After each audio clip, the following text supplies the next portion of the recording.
రామాయ రామభద్రాయ రామచంద్రాయ వేధసే రఘునాథాయ నాథాయ సీతాయ పతయే నమః.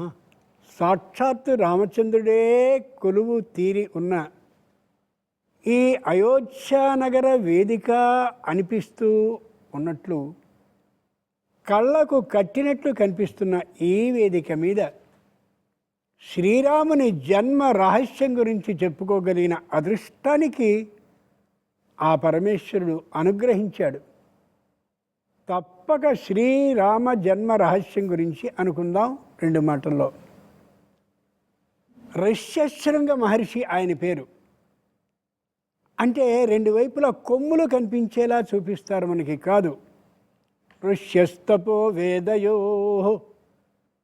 అమోఘమైనటువంటి తపస్సు, అమోఘమైనటువంటి వేదము అనే 2 విషయంలోనూ శృంగం అంటే అన్నిటికంటే పై స్థాయికి వచ్చినటువంటి మహానుభావుడు మహర్షి ఋష్యశృంగుడు. ఆయన దశరథునితో అన్నాడు, భవిష్యంతి సుతారాజన్ చత్వారస్తే కులోద్వా, నీకు 4 పిల్లలు పుట్టబోతారయ్యా, అద్భుతంగా ఉండేటటువంటి వాళ్ళు అని. దశరథుని బుద్ధిలో ఆ మాట బాగా నాటుకుంది. 4 పిల్లల. తస్య భార్యాసుతిసృషు శ్రీ హ్రీ కీర్త్యుపమాసు చ, భార్యలు 3 కదా, పిల్లలు 4. చెప్పినవాడు ఋష్యశృంగుడు కాబట్టి ఖచ్చితంగా నిజమవుతుంది. నేను ఎలా ఆ 3 యందు ఈ 4 కనగలను అనుకున్నాడు దశరథుడు. అక్కడుంది కీలకం. అశ్వమేధం జరిగింది చక్కగా. అక్కడ ఉండేటటువంటి వారు అజ్ఞానాత్తు హతో యస్మాత్ క్షత్రియేణ త్వయా నఘ, నువ్వు చిన్న పొరపాటు చేశావు, ఆ బ్రహ్మ శాపం నీకున్నటువంటి కారణంగా పుత్ర కామ ఇష్టి కూడా చెయ్యి అన్నారు. తప్పక చేస్తాను అని పుత్ర కామ ఇష్టిని ముగించాడో లేదో వెంటనే కృష్ణ రక్తాంబరధరం రక్తాస్యం రక్తలోచనం శ్మశ్రుప్రవరమూర్ధజం స్నిగ్ధ హర్యక్షతనుజ శ్మశ్రుప్రవరమూర్ధజం, నలుపు ఎరుపు కలిగినటువంటి బట్టల్ని ధరించినవాడు, ఎర్రనైనటువంటి ముఖం కలిగినవాడు, బ్రహ్మాండమైన సింహపు జూలు తలలా ఉన్నటువంటి ఆ తలని కలిగినవాడు, గట్టిగా కంఠధ్వనిని మేఘ గర్జన సమానంగా పలకగలిగిన వాడు అయినటువంటి ప్రాజాపత్య పురుషుడు పాయస పాత్రని పట్టుకుని వచ్చాడు. వెంటనే దశరథుడు నమస్కరించాడు.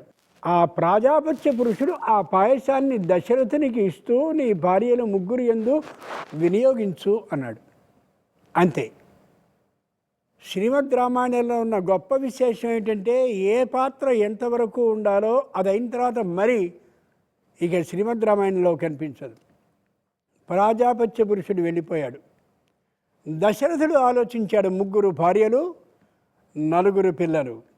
ఋష్యశృంగుని ఆజ్ఞ, ఋష్యశృంగుని సూచన, తన ఆలోచన. అప్పుడు అనుకున్నాడు, దశరథుడు ఒక్కడు కాదు, 2. దశరథునిలో 2 ఉన్నారు. రాజైన దశరథుడు, ఈ భార్యలకి భర్త అయినటువంటి దశరథుడు. బాగా ఆలోచించాలి. రాజైన దశరథుడు ఆలోచించాడు, నేను ఈ పాయసాన్ని 3 భార్యలందు ఉపయోగించవలసి ఉంది, 4 పిల్లల నిమిత్తం. అంచేత రాజుని కాబట్టి పెద్ద భార్య పెద్ద కొడుకే రాజ్యం మొత్తం వెడుతుంది కాబట్టి బాగా ఆలోచించి మొదటి భార్య అయినటువంటి కౌసల్యకి పాయసాన్ని ఎక్కువ భాగాలు కలిగినటువంటి దాన్ని ఇచ్చి తీరాలి అని. ఇప్పుడు నేను చెప్పబోయేటటువంటిది ఏదైతే చిన్న విధం ఉందో ఇది అందరికీ అర్థమయ్యేందుకు చెప్పే మాటే తప్ప నిజానికి ఇలా చెప్పకూడదు. పెద్దలు ఆజ్ఞ చేసిన మాట. పాయసం 16 భాగాలుగా ఉన్నటువంటిది అని అనుకున్నట్టయితే జ్యేష్ఠాయామసి మే పత్న్యాం సదృశ్యాం సదృశసుత ఉత్పన్నస్త్వం గుణై శ్రేష్ఠ మమ రామాత్మజ ప్రియ. ముందునాటికి అంటాడు దశరథుడు, నా పెద్ద భార్యకి పెద్ద కొడుకుగా నువ్వు పుట్టావు, అన్ని గుణాల్లోనూ ఉత్తముడు కాబట్టి నీకు రాజ్యాన్ని ఇయ్యదలిచాను అని ముందునాటికి అనబోతున్నాడు. ఆ ఆలోచన అంతకు ముందే కలిగినటువంటి దశరథ మహారాజు పెద్ద భార్య అయినటువంటి కౌసల్యని పిలిచాడు. వెంటనే పాయసం 16 భాగాల బలం కలిగినది అయినట్లయితే 8 పాయస భాగాల బలం కలిగేటటువంటి పుత్రుణ్ణి ఆమె యందు కరణం కోసమని కౌసల్యాయై నరపతి పాయసార్థం దదౌ తదా. 16 భాగాల్లో సగం 8 భాగాల పాయస బలం కలిగినటువంటి ఆ పాయసాన్ని కౌసల్యాదేవికి ఇచ్చేశాడు. ఇది రాజైన దశరథుడు చేసింది. ఆ తరువాత వెంటనే ఆలోచించాడు. బాగా ఆలోచించి ఆ తరువాతి భార్య అయినటువంటి సుమిత్రని పిలిచాడు. అర్థాదర్థం సుమిత్రాయై, సుమిత్ర అని పిలిచి 16 భాగాల పాయసంలో 8 భాగాలు కౌసల్యకి ఇచ్చేస్తే మిగిలిన 8లో సగాన్ని 4 భాగాల పాయస బలం కలిగిన పుత్రుడు పుట్టడం కోసమని సుమిత్రకి ఇచ్చాడు. ఆవిడ నమస్కరించి వెనక్కి వెళ్ళింది. కైకేయీ చావశిష్టార్థం దదౌ పుత్రార్థకారణాత్. ఆ తర్వాత కైకమ్మని పిలిచాడు, 3వ ఆమెని. 8 భాగాలు ఆ కౌసల్యకి ఇచ్చేస్తే 4 భాగాలు సుమిత్రకి ఇచ్చేస్తే 12 భాగాలు వెళ్ళిపోతే 4 భాగాలు మాత్రమే మిగిలితే కైకేయీ చావశిష్టార్థం దదౌ పుత్రార్థకారణాత్. ఆ 4లో సగం అంటే 2 భాగాల పాయస బలం కలిగిన పుత్రుడు కలిగేందుకు వీలుగా కైకమ్మకి 2 భాగాలు ఇచ్చాడు. 8, 4, 2 క్రమంగా కౌసల్య సుమిత్ర కైకమ్మకి ఇచ్చేశాడు. ఇంకా 2 భాగాల పాయస బలం తన దగ్గర మిగిలింది. అందరూ చూస్తున్నారు ఎవరికి ఇస్తాడు ఈ 2 భాగాల పాయస బలాన్ని అని. అనుచించ సుమిత్రాయై పునరేవ నరాధిప. సుమిత్ర అని మళ్ళీ 2వ భార్యని పిలిచి ఆవిడికి మళ్ళీ 2 భాగాల పాయస బలం ఇచ్చాడు. ఎవ్వరికీ ఏమీ అర్థం కాల. ఎవరెవరికి వచ్చినటువంటి పాయస ఫలాలు భాగాలు ఎంతెంత అని చూసుకున్నారు. కౌసల్యకి 8, సుమిత్రకి 4, 2, కైకమ్మకి 2 మాత్రమే. ఏ కైకమ్మ తనని 2 మార్లు రక్షించిందో, అంతేకాక ఏ కైకమ్మ అంటే సంపూర్ణమైనటువంటి ఇష్టం కలిగిన వాడు దశరథుడో, ఆయన కైకమ్మకి 2 భాగాలు మాత్రమే కలిగిన అంత అల్ప భాగాన్ని ఇచ్చాడా అని అనుకున్నారు అందరూ కూడా. కానీ దాంట్లో రహస్యం ఏమిటో మనకి తెలిస్తే ఆశ్చర్యం వేస్తుంది. దశరథుడు ఇప్పటి వరకు కూడా ఈ భార్యలకు భర్త అయినటువంటి దశరథుడు, రాజు అయినటువంటి దశరథుడు అనుకున్నాం కదా 2. అంచేత ఆయన రాజు అయినటువంటి దశరథుడు మహాబలిష్ఠుడైనటువంటి వాడు జ్యేష్ఠ భార్య యందు పుట్టాలి అని ఆలోచించి 8 భాగాలు ఉండేటటువంటి పాయసాన్ని ఇచ్చేశాడు. ఎందుకని? ముందు నాటికి ఒకవేళ ఎక్కడైనా తేడా వచ్చినట్టయితే ఈ లక్ష్మణుడు అంటే సుమిత్రకి పుట్టబోయే లక్ష్మణుడు, అలాగే ఆ తరువాత కైకమ్మకి పుట్టబోయేటటువంటి భరతుడు, అర్థం అవడం కోసం పేర్లు చెప్తున్నాను తప్ప అంతకుముందు పేర్లు లేవు. వీళ్ళిద్దరూ కలిసినట్టయితే 2, 4, 6 అయితే ఆ రామచంద్రుని బలం 8 కాబట్టి ఈ 6 బలాలు కలిగిన ఉన్నటువంటి ఈ ఇద్దరూ కూడా రామచంద్రుడిని జయించలేరు. రాజైనటువంటి దశరథుడికి అట్లాంటి ఆలోచన ఉండి తీరుతుంది. ఒకవేళ ఆ పుట్టబోయే శత్రుఘ్నుడు, సుమిత్రకి పుట్టబోయే శత్రుఘ్నుడు కూడా వీళ్ళతో కలిసిన ఎనిమిది సమానమైనటువంటి బలాలు కలిగిన వాళ్ళు అవుతారు. ఇంతకాలం నుండి వచ్చినటువంటి అయోధ్య నగరం అబ్బో రాజ్యం కోసం తన్నుకున్నారు వీళ్ళందరూ అనేటటువంటి అపకీర్తికి గురి కాకుండా ఉంటుందంత ఆలోచించాడు ఆయన. ఇక 2 ధార్మికమైనటువంటి విధానంగా ఆయన ఆలోచించాడు. ఇది కూడా దీంట్లో భాగమే. తాను ఏ పుత్ర కామ ఇష్టిని చేయడం కోసమని పీటల మీద కూర్చున్నాడో అప్పుడు పక్కనే కౌసల్యని పిలిచారు వాళ్ళందరూ. అమ్మా నువ్వు ఇక్కడ కూర్చో. ఆవిడ పట్టమహిషి. సా పట్టమహిషి కదలీ వంధ్య. పుత్ర కామ ఇష్టిలో ఉన్నటువంటి మంత్రాల అర్థం ప్రకారం ఈమె కదలీ వంధ్య. కదలి అంటే అరటి చెట్టు. అరటి చెట్టు ఎప్పుడూ కూడా ఒక గెల వేయగానే కొట్టేయాలి, అది విధానం. అంచేతనే ఏ కౌశల్యం ఉందో ఆవిడ పట్టమహిషి కాబట్టి ఆమె అరటి చెట్టుతో సమానం అవుతుంది. కాబట్టి ఒకే ఒక పుత్రుడిని కనగలిగిన విధానం ఆవిడలో ఉండాలి తప్ప 2, 3 పుత్రులు పుట్టనేకూడదు. ఒకవేళ 2వ పుత్రుని కూడా కలిగించుకునేందుకు వీలుగా ఆ సుమిత్రకి చివరిలో ఇచ్చాడే ఆ 2 భాగాల పాయస బలం కలిగినటువంటి దాన్ని కౌసల్యకే కానీ ఈయన ఇచ్చి ఉన్నట్టయితే ఆ 2వ వాడు కాస్త చురుకువాడే కొద్ది పొగరుతనంతో కానీ క్షత్రియ విధానంగా రామచంద్రునికి వ్యతిరేకించేవాడైతే మిగిలిన వాళ్ళు కలుపుకొని చాలా ఇబ్బంది వస్తుంది. కాబట్టి ఒకే ఒక్క పుత్రుడిని సర్వ అధిక బలిష్ఠుడు అయ్యుండాలని ఆలోచనతో ఈమెకు కదలీ వంధ్య అరటి చెట్టుని ఒకే గెల వేసిన తర్వాత ఎలా కొట్టేస్తారో అలా ఆమె ఎందుకు ఇంకా భార్య విధానాన్ని పాటించకుండా ఉండిపోయినటువంటి మహానుభావుడు దశరథుడు.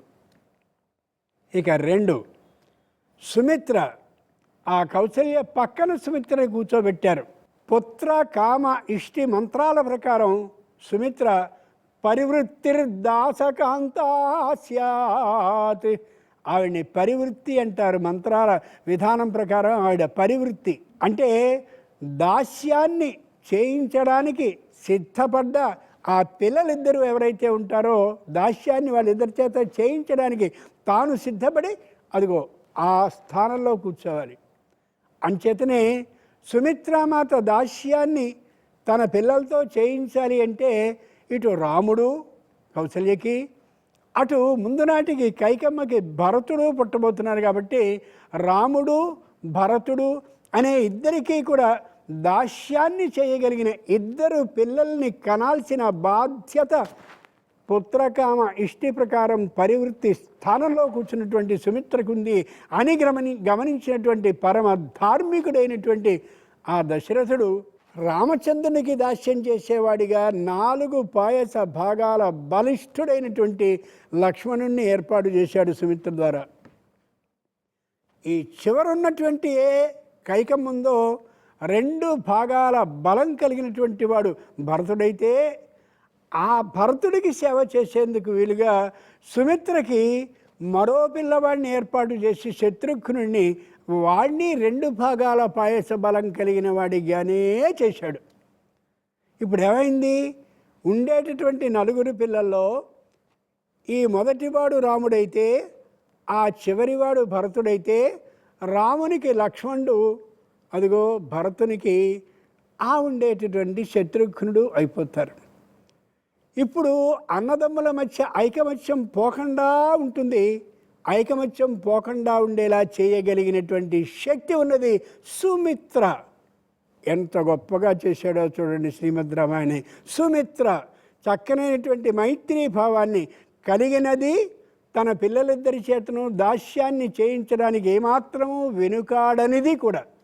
లోకంలో ఎవరైనా నీ పిల్లలిద్దరినీ కూడా అదిగో ఆ సవతికి ఈ సవతికి దాస్యం చేసేటటువంటి వాళ్ళని కంటావా అంటే ఎవరు అంగీకరించరు. ఈమె సుమిత్ర కాబట్టి అలా తప్పక నేను ఇలాగే ఉంటా అని పరివృత్తి స్థానంలో కూర్చున్నటువంటి సుమిత్ర ఎంత గొప్పదో గమనించండి. ఆ 3వదైనటువంటి కైకమ్మని తర్వాత పిలిచాడు. కైకైశావశిష్టార్థం దదౌ పుత్రార్థ కారణాత్. ఏ పుత్ర కామ ఇష్టి అనేది జరుగుతుందో అక్కడ మంత్రాల ప్రకారం ఈ కైకమ్మ యొక్క స్థానం వావాత. వవాత భోగకాంత స్యాత్. వవాత అంటే భోగకాంత, కేవలం శరీరానికి ఆనందాన్ని కలిగించుకునేందుకు ఏర్పాటు చేసుకున్నటువంటి భార్య కైకమ్మ.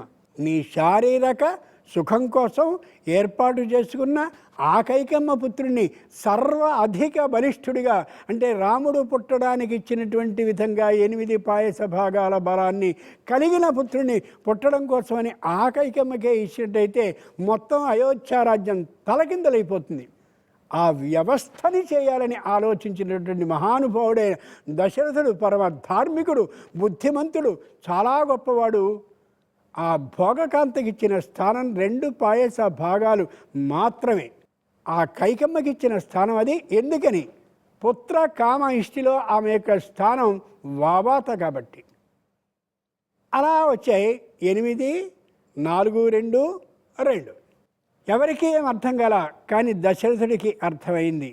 దశరథుడు అనుకున్నట్టు చేశాడు. ఋష్యశృంగునికి నమస్కరించాడు. ఎంత చక్కని సూచన చేశావయ్యా, చత్వారస్తే నీకు 4 పిల్లలు కలుగుతారు, తస్య భార్య సుతిసృషు, నీ భార్యల 3లో. ఈ 4 వెంటనే 4 కలిగారు. కలగడంలో కూడా చాలా ఆలోచించండి. ఆ శ్రీ మహావిష్ణువు అవతార రహస్యాన్ని మనం తెలుసుకుంటున్నాం. పుట్టేటటువంటి వరుస చాలా చిత్రంగా జరుగుతూ ఉంటుంది. మొట్టమొదటిగా తతశ్చ 12 మాసే చైత్రే నవమికే తిథౌ నక్షత్రే అదితి దైవత్యే స్వచ్ఛ సంస్థేషు 5. అందరికీ 10 నెలల్లో సహజంగా ప్రసవం జరుగుతూ ఉంటే 12 మాసే 12వ నెలలో కలిగాడు రాముడు. అంటే తాను పుట్టడం ద్వారా చెప్పక చెప్తున్నాడు, నేను మనుష్యుణ్ణి కాదురా, భగవద్ అవతార రూపుణ్ణి అనే యథార్థం స్పష్టంగా చెప్తున్నాడు. చిత్రం ఏంటంటే రామునికి వెంటనే పుట్టినటువంటి వాడు లక్ష్మణస్వామి కాదు, భరతుడు పుట్టాడు. 3, 4 ఆ తర్వాత పుట్టినటువంటి వాళ్ళు మనకి స్పష్టంగా తెలుసును.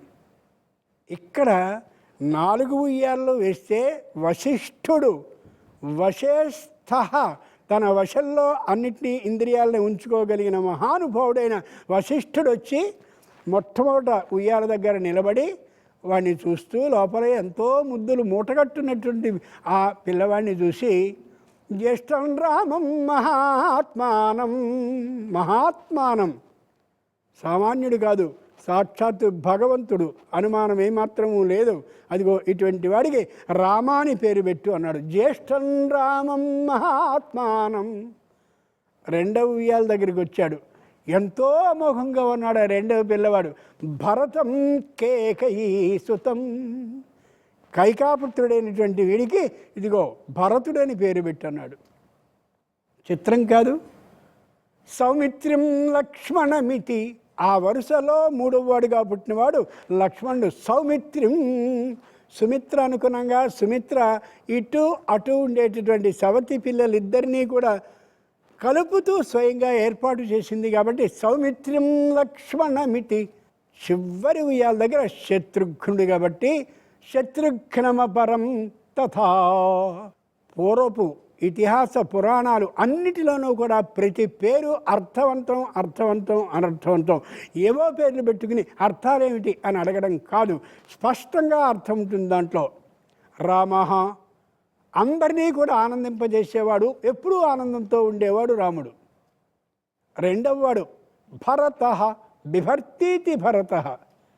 రాముడు ముందు నాటికి రాజ్యాన్ని అక్కర్లేదు, నేను అవతార రూపుణ్ణి కాబట్టి మళ్ళీ వైకుంఠానికే నేను వెళ్ళిపోవాలి, నేను ఇక్కడ రాజ్యాన్ని చేయడానికి రాలేదు, రావణ వధ కోసమే వచ్చాను అనే అభిప్రాయంతో ఈ రాముడు పుట్టాడు. కాబట్టి ఆ రాముడు అందరినీ ఆనందింపచేయవలసి ఉన్నాడు. కాబట్టి రామ, ఋషులు ఆనందించారు. అంచేతనే ఆరణ్యకాండలో ఋషులందరూ కూడా అభ్యగచ్చన్ మహాతేజ, వాళ్ళందరూ తామే స్వయంగా రాముని దగ్గరికి వచ్చారు.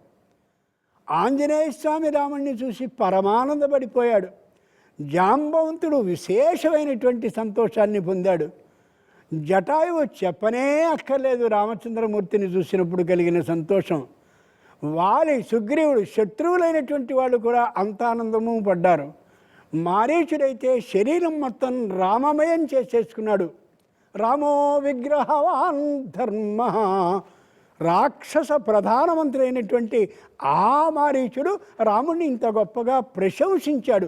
అలా అందరినీ కూడా ఆనందింపజేసేటటువంటి వాడు రాముడు. మరి ఆయన అస్తమానం ఏడుస్తూనే ఉంటాడు కదా శ్రీమద్ రామాయణంలో. కాదు, రావణ వధ తన ప్రధానమైనటువంటి జన్మ రహస్యం కాబట్టి చక్కగా నేను రావణ వధ కోసం వెళ్ళగలుగుతున్నాను.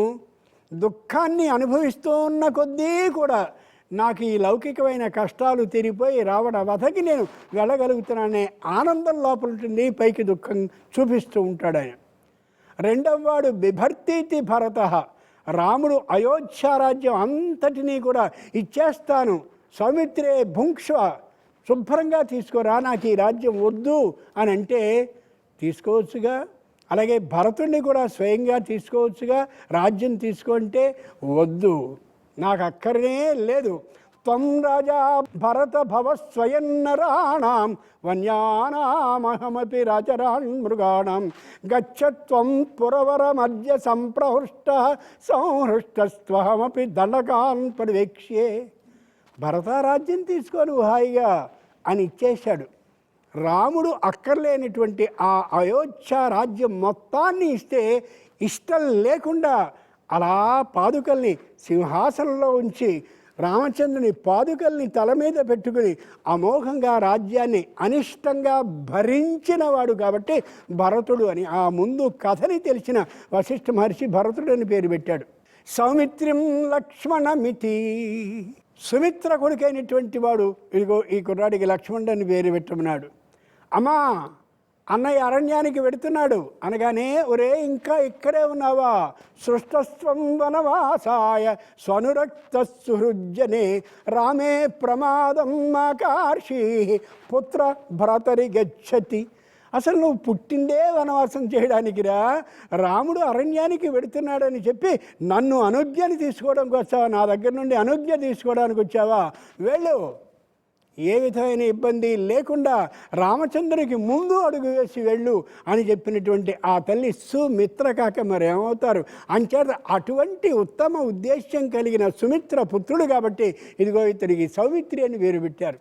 రాముడికి రాజ్యం అక్కర్లేకపోతే అనిష్టంగా అలా తల మీద పాదుకల్ని పెట్టుకుని సింహాసనంలో పాదుకల్ని ఉంచి ఆ సింహాసనంలో ఉన్న పాదుకలు ఆజ్ఞాపిస్తున్నట్టుగా అనుక్షణం భావిస్తూ రాజ్యాన్ని అయోధ్యానగరు పొలిమేరల్లో ఉండి చేస్తున్నటువంటి ఏ భరతుడున్నాడో అతనికి కూడా రాజ్యం ఇష్టం లేకపోతే పోనీ లక్ష్మణస్వామి ఏమనొచ్చు, పోనీ నేనోసారి తీసుకుంటే బాగుంటుంది కదా అని అనుకోనే లేదు. కేవలం రామచంద్రునికి కైంకర్యం చేయడమే లక్షణంగా కలిగిన వాడు, ఆ లక్ష్మ కలిగినటువంటి వాడు. ఆలోచించి చూడాలి. లక్ష్మణః ఏ విధమైనటువంటి దోషము, లక్ష్మ అంటే అపవాదము, దోషము, మత్స అని అర్థం. ఆ మత్స లేకుండా అన్నా నీకు వద్దు అన్నటువంటి రాజ్యం నాకు కూడా వద్దు వద్దు వద్దు వద్దు. సౌమిత్రే భుంక్షో భోగాంస్వం ఇష్టాన్ రాజ్య సుఖాని చ, అన్ని సుఖాలు ఉంటాయి రాజ్యంలో, నువ్వు తీసుకో అని లక్ష్మణస్వామిని అంటే ఏమాత్రము దాన్ని అంగీకరించనే లేదు లక్ష్మణస్వామి. అటువంటి లక్ష్మణ ఏ విధమైన అపవాదము మచ్చ లేనిటువంటి వాడు లక్ష్మణుడు. రాముడికి రాజ్యం అక్కర్లేకపోతే భరతుడు ఇష్టం లేకుండా భుజాల మీద భరిస్తూ ఉంటే, ఒక్క దోషము కూడా లేకుండా లక్ష్మణస్వామి ఉంటే చివరివాడైనటువంటి ఆ శత్రుఘ్నుడు ఏం చేయాలి? పోనీ నేను తీసుకుంటేనో అనుకోవాలి. కానీ కామ, క్రోధ, లోభ, మోహ, మద, మాత్సర్యాలనే 6 అంతఃశత్రువులని ఘన చంపినటువంటి వాడు శత్రుఘ్నుడు కాబట్టి నాకు ఈ రాజ్యం వద్దు.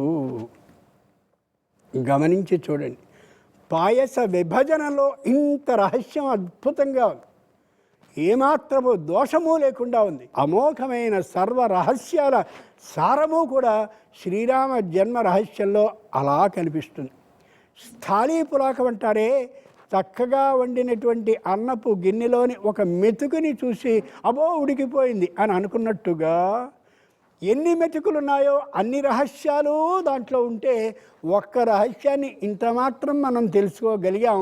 శ్రీరామ జన్మ రహస్యం అనే పేరిట మనం మన ప్రాచీన సంప్రదాయ సంస్కార విశేషాలని ప్రచారం చేసుకోవాలనే ఆ విధమైన దీక్షని ఈ రోజు నుంచి అయినా కనీసం మనం తీసుకోవాలని ప్రమాణాన్ని చేసుకోవాలని రామ పరబ్రహ్మపు పాదాల సాక్షిగా తెలియజేసుకుంటూ స్వస్తి.